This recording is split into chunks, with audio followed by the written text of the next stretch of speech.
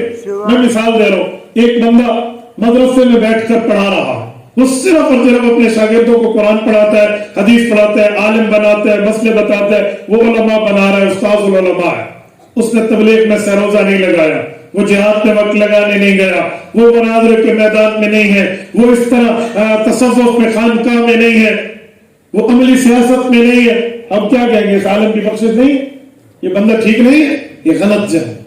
بھائی وہ نبی کا وارث ہے, کسی ایک میدان کو سنبھالے ہوئے.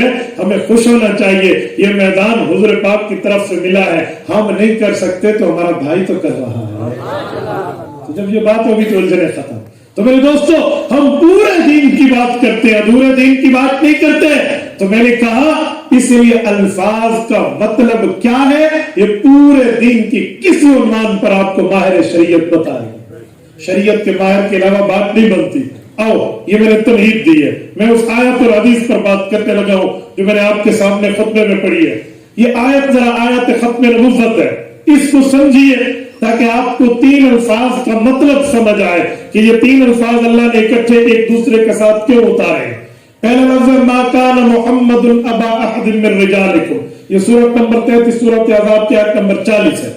اس کا مطلب ہے حضور پاک مردوں میں کسی کے باپ نہیں ہے. دوسرا لفظ ہے ولکن رسول اللہ, حضور اللہ کے رسول ہے. تو بھی باپ نہیں ہے, رسول ہے, یہ ایک دوسرے سے کیوں جڑا ہے. تیسرا لفظ ہے وخاتم النبیین, آخری نبی ہے. تو باپ نہیں ہے, رسول ہے, آخری نبی ہے. 3 لفظوں کا آپس میں جوڑ کیا ہے, کیا بتایا جا رہا ہے, کیا سنایا اور سمجھایا جا رہا ہے.